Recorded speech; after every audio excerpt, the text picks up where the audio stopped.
Friends बड़ा मजेदार video था, सुनने में बड़ा मजा आता है। भैया सबको मेरी तरफ से बहुत बड़ी एडवाइस है, जो आजकल पढ़ रहे हैं आप सब, जो पढ़ाई लिखाई कर रहे हो, भैया बैल नहीं बनना है, बिल्कुल भी नहीं बैल की तरह बनना है। देख लिया ना पाकिस्तान का क्या हाल हो रहा है। तो वो काफी मजेदार था। हिंद देखिए, पाकिस्तान की जो विदेश नीति है किस तरह से चरमरा गई है और ये किस तरह से ब्लैक लिस्ट होने वाला है, इसको समझिए। 4-5 गलतियां इतनी बुरी बुरी किया है कि उतना तो मेरा कोई विद्यार्थी नहीं गलती करेगा जितना इसके विदेश मंत्रालय गलती कर रहा है।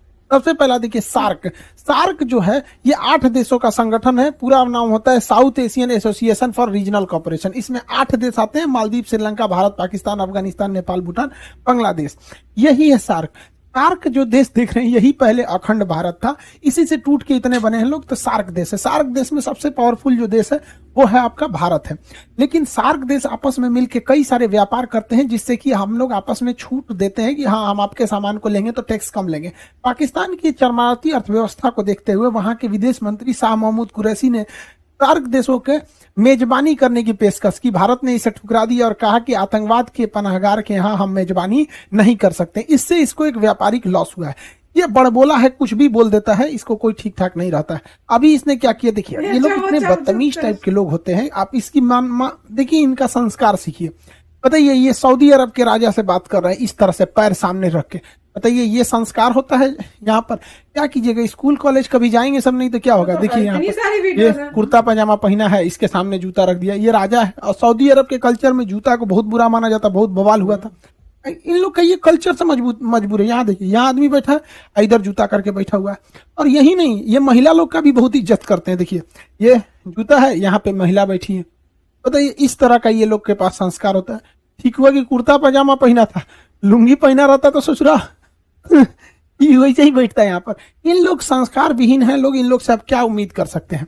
देखिए इन लोग के ऊपर दुखती नस पर यूएनओ ने भी एक और नमक रगड़ दिया। यूएनओ की एक संस्था है counter terrorism committee. Counter terrorism committee का अध्यक्ष भारत को बनाया गया पूरे 2022 के लिए। 1 साल तक इस कमेटी का अध्यक्ष रहेगा। आप सोचिए, पाकिस्तान जो है पूरे दुनिया की जो सबसे ज्यादा आतंकवाद का एक्सपोर्ट होता है वो पाकिस्तान से होता है। सामानों का तो चाइना से होता है, अब पाकिस्तान का होता है। अब पाकिस्तान को भारत की पूरी उद्देश्य रहेगी कि इसको FATA के ग्रे लिस्ट से उठा के ब्लैक लिस्ट में डाल।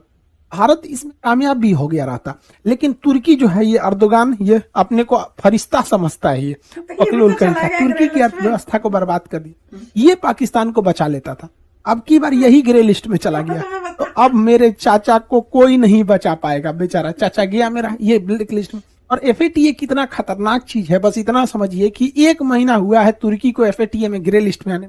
इसकी जो मुद्रा है लीरा इतना भयानक गिरा है कि यहाँ कोई भी चीज डबल रेट का हो गया। एप्पल कंपनी अपना प्रोडक्शन को यहाँ पे बंद कर दी है, तो अब ये ब्लैक लिस्ट में जाने वाला है। तो आप देखते होंगे हालिया 1-2 महीने में पाकिस्तान के विदेश मंत्री या कुछ लोग भारत की बड़ी तारीफ कर रहे होंगे। लोग करेंगे क्यों नहीं, पिटाएंगे तब, इनको कचल के ही रखने लायक है। इन गधों ने क्या गलती किया देखिए ध्यान से, ये भांगड़ा नाच रहा है यहाँ पर।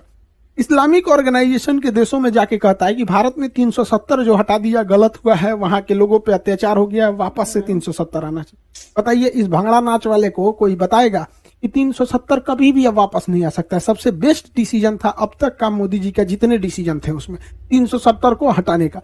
अब इन उल्टे बेचारे के ऊपर सुनिए क्या हुआ है। ये कह रहा था 370 में कश्मीर से 370 हटाने के लिए, कश्मीर में उल्टा मुस्लिम देश चले आए हैं सब। इस्लामिक ऑर्गेनाइजेशन कंट्री जो है OIC, उसमें 2 ही देश पावरफुल रखते हैं, एक सऊदी अरब और एक होता है UAE।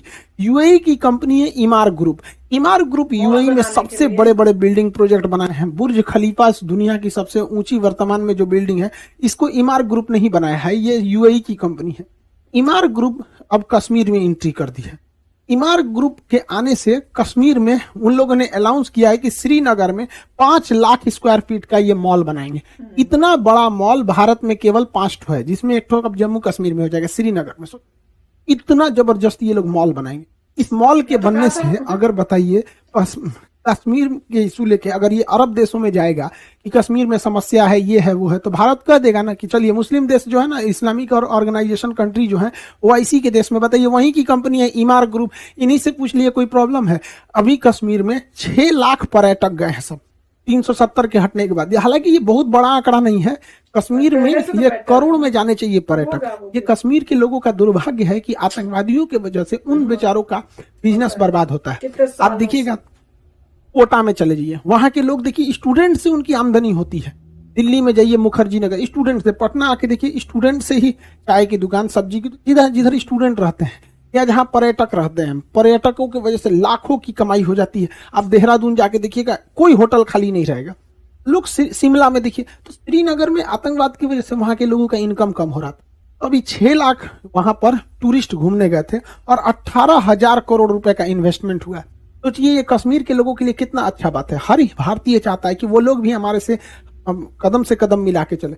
अब जैसे अब सोचिए 5 लाख स्क्वायर फीट का अगर मॉल बनाना है, आप ही को अगर मान के चलिए कि पटना में हम ही को एक बिल्डिंग बनाना है, तो सीमेंट पटना से खरीदेंगे, बालू सीमेंट गिट्टी मजदूर सारा तो यहीं से ले आएंगे कि लुधियाना से उठा के लाएंगे, यहीं से ले आएंगे। तो ये जब इतना बड़ा मॉल बनाएगी तो कश्मीर के लोगों को हजारों की संख्या में रोजगार भी मिलेगा। अब इसके लिए पाकिस्तान बेचारा परेशान हो गया। वो गया था ओआईसी के देशों में कि भारत की बदनामी करने, उल्टे ये लोग देखिए यूएई के राजा भारत सरकार मोदी जी को क्या पहना रहे हैं, और यूएई ने अपने यहाँ एक मंदिर बनाने का भी क्या दे दिया, अनुमति दे दिया। सब लोगों को मिलजुल के रहना चाहिए। यूएई का एक बहुत अच्छा डिसीजन है, सबको मिलजुल के रहना चाहिए। पाकिस्तान केवल भारत के लिए दुश्मन नहीं है, ये पूरी मानवता के लिए दुश्मन है। देखिए अफगानिस्तान में अभी फूड क्राइसिस चल रहा है, वहां दवाइयां नहीं है, वैक्सीन नहीं है, पानी की किल्लत है, खाने की किल्लत है। तो भारत सरकार ने फ्री में अफगानिस्तान के लोगों को 50,000 टन गेहूं ले जाने दिया था। लेकिन पाकिस्तान कह रहा है कि हम अपने यहाँ रास्ता नहीं देंगे। भारत ने कहा क्यों नहीं दोगे, दुनिया क्या कहेगी, तो कहा कि ठीक है, तो ट्रक पाकिस्तान का होना चाहिए। अब बताइए, पाकिस्तान के ट्रक में हम अपना गेहूं पहले पाकिस्तान में उतारे और फिर पाकिस्तान का ट्रक भर के अफगानिस्तान ले जाएगा। बताइए मानवीय मदद में शर्त किस बात की। तो भारत सरकार ने कहा कि ऐसा कोई शर्त नहीं होगा। इसी में ईरान आगे आ गया। ईरान ने कहा कोई बात नहीं, अफगानिस्तान जाने का रास्ता अगर पाकिस्तान नहीं दे रहा है इंडिया को, तो इंडिया मेरे यहाँ चाबहार में आ जाए। चाबहार बंदरगाह ग्वादर से महज 72 किलोमीटर की दूरी पे, यहाँ चाइना बहुत डेरा डाला है। तो भारत यहाँ से 50,000 टन गेहूं पहुंचा दिया काबुल में। पाकिस्तान चुपचाप देखते रह गए, पाकिस्तान को बाईपास कर दिया। मतलब आखिर अफगानिस्तान हमारा ही तो हिस्सा था, ये हम लोग की कमी है कि हम लोग इसे संजो के नहीं रख पाए, बिखर गया, वरना हमारा ही था ये अफगानिस्तान। डूरंड लाइन भारत और अफगानिस्तान के बीच में की गई थी, पाकिस्तान के बीच में थोड़ी खींचे गए थे, अंग्रेजों ने उसे बांट दिया वहां पर। तो भारत वहां पर गेहूं को 50,000 टन की खेप पहुंचाया है। देखिए कैसे गेहूं को दिया जाता है, पानी वाली जहाज में ऐसे ऊपर से हॉपर खोल दिया जाता है, इसमें पूरा गेहूं भर दिया जाता है, बोरा वोरा में नहीं, पूरा इसे गेहूं भर दिया और वहां उतार लिया जाएगा। पूरी बड़ी सी जहाज में इसे लोड करके भेज दिया गया वहां अफगानिस्तान के लोगों को। इतनी भूखमरी है अफगानिस्तान के लोगों का, ये हाल हो गया है और इन पाकिस्तानियों को समझ में नहीं आ रहा है। मानवता शर्मसार हो गई है। ये हमारा ही हिस्सा था, अखंड भारत होके रहेगा। अखंड भारत ही, जब तक अखंड भारत नहीं रहेगा एशिया में शांति नहीं हो सकती। इन लोगों को खाना वगैरह पहुंचाया गया है। साथ में काबुल में बच्चों का केवल एक ही हॉस्पिटल है, इंदिरा गांधी हॉस्पिटल, बच्चों का हॉस्पिटल। छोटे मासूम बच्चों को बीमारियां हो जाती हैं। तो पाकिस्तान वाले बम फोड़ने के सिवा डॉक्टर तो जानते नहीं है सब। तो यहाँ इन बच्चों के लिए भारत ने 2 टन दवाइयां भेजी है। सोचिए हम लोग 10 दिन का 15 दिन का दवाई खरीदते हैं, भारत ने 2 टन दवाइयां भेजी हैं इस बच्चों के लिए। इतना बड़ा हॉस्पिटल भारत ने बनाया है अफगानिस्तान के लोगों की। ये होती है मानवता। सलमा डैम बनाया, सहतूत डैम बनाया, वहां का संसद भवन बनाया, हॉस्पिटल बनाया, सड़कें बनाया अफगानिस्तान के लोगों के लिए। यहाँ पर भारत ने उन लोगों को 5 लाख कोरोना की वैक्सीन डाली है, जबकि पाकिस्तान वाले तो कहते हैं कि वैक्सीन मत लो, ये अमेरिका की चाल है, अमेरिका तुम्हारा दिमाग कंट्रोल कर लेगा। अरे पाकिस्तानियों, पैजामा में नाड़ा डालने के सिवा आता क्या है कि कोई तुम्हारा दिमाग हाईजेक करेगा? क्या जानते हो तुम लोग? लुंगी बांधना, पैजामा में नाड़ा डालना, बम फोड़ना, ताज होटल उड़ा दो, कश्मीरियों को बदनाम कर दो, इनका दिमाग पता नहीं कौन हाईजेक करेगा। दुनिया को फुर्सतें नहीं, नाड़ा डालेंगे पैजामा में, इनका दिमाग हाईजेक करके। तो ये अब सोचिए, अफगानिस्तान के लोगों को बताना चाहिए कि तुम्हारे में कितनी बड़ी बाधा आ रही है, पाकिस्तान नहीं जाने देना चाह रहा है। तालिबान ने भारत की भी धन्यवाद कहा है कि हम भारत की मानवीय मदद की हम सराहना करते हैं। ये भारतीय मीडिया को चाहिए कि ये सवाल बहुत जोर शोर से उठाए विश्व पटल पर कि इससे पाकिस्तान की थूथू हो और अफगानिस्तान भारत के लिए और करीब आ सके। तो भारत की मीडिया को सब पता थोड़े रहता है, वो तो खाली यही बताएगी, नमस्कार आज आपको बताते हैं, देखिए राहुल गांधी ने नरेंद्र मोदी को दांते काट लिया। अरे सोचा तू नहीं, यही सब बतेबे करेगा इंडिया के मीडिया में, ये सब बात नहीं बताएगा। पाकिस्तान पगला गया है ससुरा। ये फरवरी में चाइना में विंटर ओलंपिक हो रहा है। इस विंटर ओलंपिक में चाइना ने ना मेरे चाचा को चीफ गेस्ट बन के बुलाया। अच्छा अच्छा, मेरे को नहीं पता था। अल्लाह मेहरबान तो गधा पहलवान। अजब हाल है भाई, अजब तेरी कुदरत, अजब तेरा खेल, चुंदर के सर पे चमेली का तेल, वाह वाह। लेकिन इसको चीफ गेस्ट बनाया और ये गधा चीफ गेस्ट बन गया, जबकि इसे नहीं बनना चाहिए। चीफ गेस्ट बनना या विंटर ओलंपिक में भाग लेना, ये अमेरिका से खुली दुश्मनी हो जाएगी। रीजन क्या है कि अमेरिका ने चीन के, अमेरिका ब्रिटेन हो गया, अमेरिका हो गया, ऑस्ट्रेलिया हो गया, जापान हो गया, ये क्वाड वाले देश ने जो थे ये चीन के विंटर ओलंपिक का बहिष्कार किए। वहां एक टेनिस खिलाड़ी का रेप हुआ था, उसने बोल दिया तो उसी को उल्टे जेल में डाल दिया। तो अमेरिका भड़का हुआ है। किस पे भड़का है? चीन पे भड़का हुआ है। अब देखिए चीन जो है पाकिस्तान को बुला लिया है चीफ गेस्ट बना के, और रूस को भी बुला लिया उद्घाटन समारोह में। भारत को इसमें नहीं जाना चाहिए, लेकिन भारत फिर भी जा रहा है। तो खैर भारत साइड में बैठ के टुकुर टुकुर देख रहा है, क्योंकि भारत के लोग पढ़े लिखे हैं, जानते हैं कि पाकिस्तान कितनी बड़ी गलती करने जा रहा है। अब जरा देखिए, अमेरिका ने कहा है कि कोई भी देश विंटर ओलंपिक में न जाए, अगर जाएगा तो हमारा विरोध होगा। और इस पाकिस्तान चीफ गेस्ट बन के चल गया, और रूस भी चला आया है। रूस तो अमेरिका, रूस इधर ही भी गया है, रूस भी गया है, ये तो खुश है। Father of corona. अब जरा समझिए, अमेरिका घुसियाया है। अमेरिका, रूस का तो कुछ बिगाड़ नहीं पाएगा अमेरिका, चाइना का भी कुछ नहीं बिगाड़ पाएगा। बच गया कौन? पाकिस्तान। इनको बर्बाद कर देगा। अब बताओ, आज तक जो बाइडेन ने इसको फोन तक नहीं किया है, बताइए, एक फोन कॉल नहीं किया। एक बच्चा भी रहेगा अगर पॉलिटिकल क्लास किया होगा मेरा, तो उसको समझ होगा कि अमेरिका से दुश्मनी लेना ठीक नहीं है। अब हथियार की सप्लाई इसको ज्यादातर अमेरिका देता है। अमेरिका F-16 जहाज देता है इन लोग को, उनका पाठ पुर्जाई बंद कर दिया है। अब उड़ाएंगे कौन सी भैया? वो मोटरसाइकिल या टेम्पू थोड़े है कि तनी मनी हिल डुल कर रहा है तब वो चलो, जहाज गिर जाएगा उन लोग का। लेकिन नहीं, बैल जाएंगे चीफ गेस्ट बन के। यहाँ पे इतना कम दिमाग है इन सब का, क्या बताया जाए। अभी भारत ने क्या किया? बहुत खतरनाक चाल चल दिया रीजन में, पूरी तरह पाकिस्तान को आइसोलेट करने के लिए। रीजन क्या है समझिए ध्यान से। अभी भारत ने फ्रांस को कहा है कि फ्रांस आप पूरे यूरोप के देशों को कहिए कि पाकिस्तान को हथियार न दे। फ्रांस कह रहा है ठीक है। फ्रांस अगर यूरोप के देशों को मना दिया कि तुम पाकिस्तान को हथियार की सप्लाई मत करो, तो पाकिस्तान पूरी तरह से पंगु हो जाएगा। और फ्रांस ये कर सकता है क्योंकि यूरोपीय यूनियन जो है वो यूरोपीय यूनियन का अभी अध्यक्ष है फ्रांस। यूरोपीय यूनियन में फ्रांस बहुत पावरफुल है, और अगर यूरोपीय यूनियन के अध्यक्ष से फ्रांस ने पास करा लिया कि पाकिस्तान को हथियार की सप्लाई न इटली करेगा न जर्मनी करेगा, कोई नहीं करेगा, तो पाकिस्तान का जितना एमुनेशन और पूरा उसके डिफेंस सिस्टम उसका रीढ़ टूट जाएगा। क्योंकि विंटर ओलंपिक को ज्वाइन करके ये जो बाइडेन से अपने बैर ले लिया है, वहां का हथियार खत्म। और अगर यूरोपीय यूनियन वालों ने बंद कर दिया तो इनका जो टैंक का इंजन आना है वो बंद हो जाएगा। हाई क्वालिटी के जो रडार हैं वो खत्म हो जाएंगे। इनके अंदर का जो मिराज जहाज है उसको फ्रांस रोक सकता है, रोक भी दिया है उसने। यहाँ पर जितने भी उनके जो बैटल शिप वगैरह हैं, हेलीकॉप्टर के इंजन वगैरह हैं, क्रूज मिसाइलें हैं, जो भी एमुनिशन हथियार हैं, ये सारी की सारी सप्लाई बंद हो जाएगा। अमेरिका बंद हो गया, अब पूरे यूरोप वाले बंद कर दिए, तो बचता है चाइना। रूस तो इनको देगा नहीं पाकिस्तान को। चाइना का हथियार आपको पिछले वीडियो में बताए थे कि चाइना के मिसाइल मारा तो मिसाइल लगा तो फटबे नहीं किया। आतंकवादी सब देखा, सब अरे मिसाइल गिरा है भागो, फटबे नहीं किया। अभी 3 दिन से, मतलब 1 हफ्ता से वैसे ही पड़ा हुआ है, नहीं फटा है यहाँ पे। अब आप कहेंगे कि फ्रांस ऐसा कर सकता है, तो फ्रांस तो कर सकता है। क्यों कर सकता है समझिए। यूरोपीय यूनियन जो है, यूरोप के देशों का अपना एक संगठन है। यूरोपीय यूनियन की अध्यक्ष का पद अभी फ्रांस के पास है, इसलिए सारा कमान इसी के पास है। यूरोपीय यूनियन में सबसे पावरफुल था ब्रिटेन, जो हट चुका है। अतः ब्रिटेन अब यूरोपीय यूनियन में है नहीं, ब्रिटेन हट चुका है। तो यूरोपीय यूनियन में केवल 2 देश शक्तिशाली हैं, फ्रांस और जर्मनी। फ्रांस और जर्मनी, इन दोनों का भारत से बहुत जमता है, और इन दोनों का पाकिस्तान से थोड़ा भी नहीं जमता है। और इसमें फ्रांस के हाथ में आया है तो पूरे यूरोपीय यूनियन को बैन लगा दिया तो डिफेंस सिस्टम बर्बाद हो जाएगा। और इन गधों ने कर दिया, और भारत ने फ्रांस से कह दिया है। फ्रांस और भारत की दोस्ती कितनी बेहतरीन है आप समझ सकते हैं वहां पर। अब आप कहेंगे कि फ्रांस ऐसा करेगा क्यों? फ्रांस ऐसा कर देगा, समझिए कैसे कर देगा। देखिए, याद कीजिए अप्रैल का महीना, 1 साल पहले याद कीजिए, चार्ली हेब्डो के कार्टून विवाद था, तो पाकिस्तान में लोगों ने गरियाया था फ्रांस को। फ्रांस का प्रोडक्ट का बाइकआउट किया गया था पूरे अरब देशों में। Kick out France ambassador.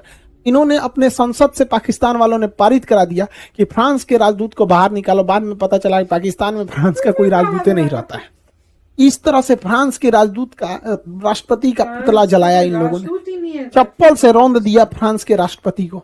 अब फ्रांस की जनता भी अपनी राष्ट्रपति से कह रही है कि पाकिस्तान से बदला लो। फ्रांस में इलेक्शन भी है, फ्रांस के पास पूरी अध्यक्षता का पद है।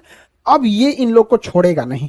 इतना उत्पात मचाए थे ये लोग कि इस पर हम वीडियो भी बनाए थे अप्रैल में कि फ्रांस से पंगा लेकर फंस गया पाकिस्तान। पंचर साटने वाले पाकिस्तान ने राफेल बनाने वाले से क्या लिया, बदला लिया। अप्रैल में बनाए थे और इसमें बताए थे कि ये लोग किस तरह से बेवकूफी कर रहे हैं। यहाँ स्पष्ट लिखा है बैनर पर कि बाइकआउट फ्रांस। यहाँ इमाम मैक्रन का फोटो पे इसे काटा गया है। ध्यान से अगर देखेंगे यहाँ पर तो स्पष्ट लग रहा है कि ये फ्रांस का ही, पाकिस्तान का वीडियो है और लिखा भी है सारा पाकिस्तान का ही। हम उस समय भी 1 साल पहले भी पाकिस्तान को समझाए थे कि तुमको भारी पड़ेगा फ्रांस से दुश्मनी, लेकिन नहीं। हम इसी वीडियो में इन बच्चों को भी समझाए थे। आपको याद होगा ये वाला वीडियो, पूरे पाकिस्तान वालों में आग लगा दिया था कि खान सर ने क्या बोल दिया।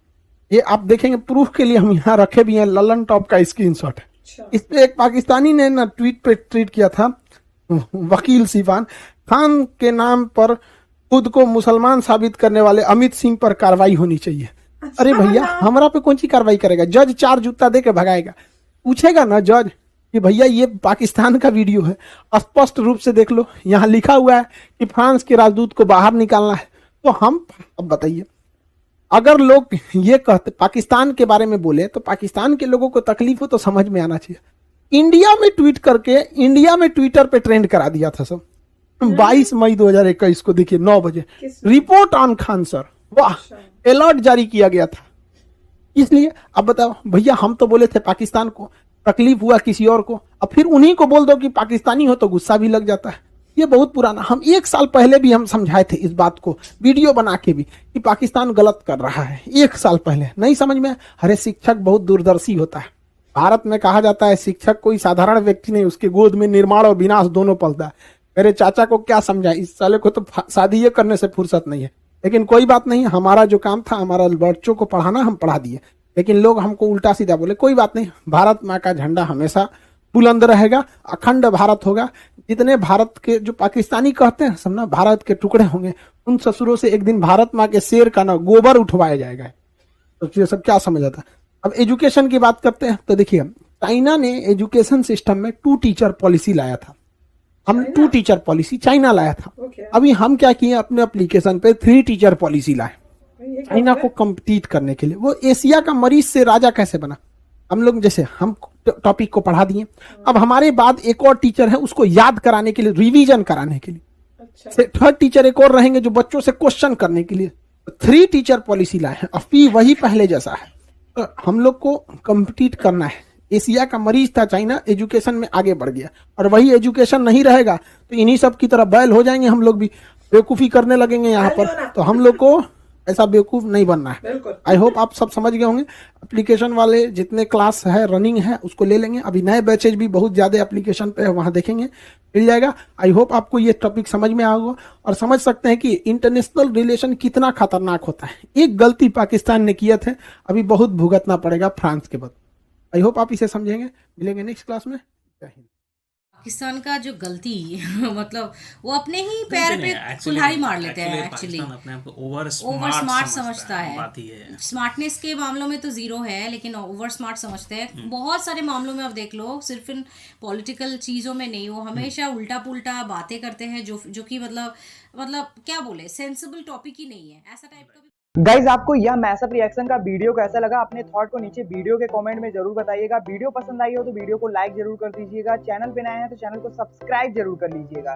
तो थैंक यू, मिलते हैं नेक्स्ट वीडियो में।